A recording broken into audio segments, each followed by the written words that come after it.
Brought to you by the Every Dollar app. Start budgeting for free today. How about a question from the Ramsey Network app, Jade? You up for one of those? Sounds good. Let's do it. All right. This is from Ann. She writes, I'm engaged and my fiancé just bought an RV. You ready for this? Hard swallow. $240,000. But he's not sure how he's going to pay for operating it. Yikes. What? I'm concerned that he may take a loan out. So he'll not only have a monthly payment, but also all the expenses and upkeep that go along with owning an RV. My question is, how do I proceed? Because we plan to get married next year and we disagree on money issues. Yikes. Oh, wow. Yeah, that's a big red flag. Dude went and bought an RV. I don't think I realized that RVs were this expensive. Oh, man. Yeah. That's a house. Oh, yeah. On wheels, basically. Oh, yeah. Okay. Yeah. Oh, but doesn't go up in value. Right, dropping like a rock. Yeah, There dropping like a rock. Okay, you should be concerned. The fact that she's concerned that he's going to take a loan out makes sense. He took a loan out for the RV. So yeah, he'll probably take a loan out for the upkeep. The biggest issue is they don't agree on the money issues. Ken, I don't know about you. I believe that money, it's one of those big overarching themes you've got to be aligned on. It's money, politics, religion, and how you see raising your kids and family, that kind of thing. I agree. And so I agree. This is a big one. The best way, I think, to call this out is just to sit them down and say, listen, here's what we've said our plans are together. We obviously plan to get married.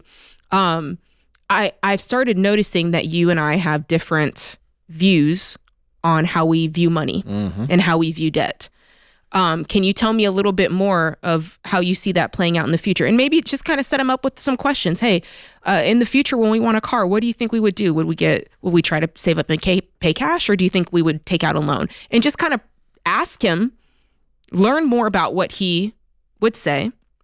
And then once you've heard his response, then you come back and say, okay, well, here's my viewpoint. I think that if we were going to buy cars, I'd like to pay cash, and here's why. And then lay out your side and say, I just want to have a clear conversation and see, is there a way that we can get on the same page with this? Because this feels like it could cause problems down the line, and I don't want that for us. And you just have to have a hard conversation. Yeah, I agree with everything you said. I'd probably ratchet up the technique here. Tell me. Yeah, I'm going to go with he needs a text. What do you mean? I'm going to tell you. You're going to text him the questions? No, I'm going to text him and say, we need to talk. Okay, now you know that strikes fear. If you didn't have bubbles in your tummy, when you receive that text, you will have bubbles. We need bubbles. This is a bubbles. This is a bubbles level conversation. Oh, man. So you want to create uncomfortability going in? He needs to know how serious it is. Okay. This is not a manipulative power play. It is we need to talk. It's time to define the relationship. Because she says in this question, I am really concerned that we don't see eye to eye. And I think I agree with everything you said. I just would put some seriousness on it. Okay. This is not a threat. Serious sauce. Yeah. This is not manipulation. I'm just saying it needs to be, I don't know that we should be talking about getting married. Or no, I don't know. We shouldn't be talking about getting married. If we can't get this We've got to press pause on this, because this will break us down the road. And this has nothing to do with my feelings for you. I think it's that serious. Okay, so I'm approaching this as if she were my daughter. But here's let me push on this a little bit. There we go. This is why people show up. Let me push on this a little bit. Okay. I would be afraid because love goggles can make you change parts of yourself. Can you, and this is embarrassing, but give me a real quick 15-second on what love goggles means. I think I know, but I'm not sure I've ever used it. Love goggles are, you see them and everything's perfect because you've got like these, you don't notice their back hair. You don't notice, the little things that after you get married, you'll start to notice, you know? Okay. So you think she's got love goggles? Yeah. She did. She doesn't now. No, she doesn't. But my point is, if he has love goggles on, if she makes it feel like an ultimatum, then he might change some of his answers in order to get what he wants. And I'm not saying like maliciously or like in a diabolical way. I'm just saying that you think sometimes he feels the pressure. Yes. Because the truth is, you are your best self when you're in your dating phase. You're your best. Like Agreed. you're on your best behavior. And so he could be like, oh, yeah, honey, we don't have to do debt, da. So you think my approach, help me, how is my approach not, how does she then Because I think make if it she serious? makes it, I think if she just makes it a conversation and we're talking, she's more likely to get the real answer. But if she puts the stress of, we need to talk, we need to define this relationship, then he could feel the need to be like, well, okay, yeah, no debt, that's fine. But that may not be really where his heart is. I know. Okay, so let's say I go with your approach. I'm not there yet. Okay, fair enough. Let's say she has that conversation, and then there's no real outcome. Then I think she can ratchet it up. I think I would see. start. So you're okay a with little more So casual. you like my plan? You just aren't ready to push that button yet. Yeah, we're on like level 2, and you were coming in hot on like medium high. All right, that's fair. And I listen. I can now say I understand that, but I was truly coming at it from. If it's your daughter. If it's my daughter and she's having this conversation, she says, "Dad, what would you do?" I went, "Dad." I pushed the dad button, everybody. Oh, Jade, thank you for pulling me off of it a little bit. If it was my daughter, I'd be like, let me go talk to him.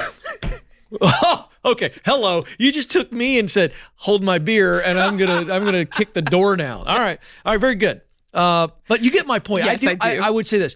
I think you said it well. And I want to park it here. Okay. Can we park it? Yeah, that's a good pun. Because here's why. You nailed it on the things that cause marriages to splinter and unfortunately break. You gave a whole list. Kids, faith, politics, money. Yeah. And excuse me. And to that point, we have a lot of new people that are joining this program all the time. Yes. I'm parking it here because I think it's important that we share with people why this actually happens. There are deep-seated habits that come from beliefs, the environment, on all of those issues. You could pick any of those issues. We're only talking money right now. Yeah. But when you have two completely different value sets, and you mentioned love goggles, let's just talk about money goggles. Okay. If the two sets of goggles and the way you see money are so different, it literally can cause chaos in your relationship. True or false? Is that too strong of a statement? No, I think that's exactly right. How does it cause chaos? Well, think about it. One is, let's filter it through the question. She is a person, obviously a little bit more frugal. She sounds like she's debt averse. She sounds like she understands the value of keeping your income every month. And that might be because all of that belief is because of how she's experienced the world up until this point. And then he's the opposite. I'm not saying he's a bad guy. I'm just saying that his beliefs are based on how he's experienced the world up until this point. And when you want somebody to change what they believe based on how they've experienced the world, that is a hard fight. That is a hard fought fight. Yeah. It's their default mode. It's their default mode. So you can't, it's not just as simple as, well, change. Well, I got to go back in and I got to figure out, how do I feel about this? And what does that mean about me? Because I've always operated like this because of this. So it's not just a surface level request. That's right. Hey, I don't want to use debt anymore. Oh, okay, no problem. Like it's it's never that. These are, and that's why I say when it comes to these money issues, we do say sometimes it might sound a little bit flippant. Get on the same page with your money. Yeah. And the point is, it's not a light switch that you just flip up or flip down one day. It's a journey. I agree. And I would say on all of those issues, I think all those issues should come up in premarital counseling. Can I just put that out there?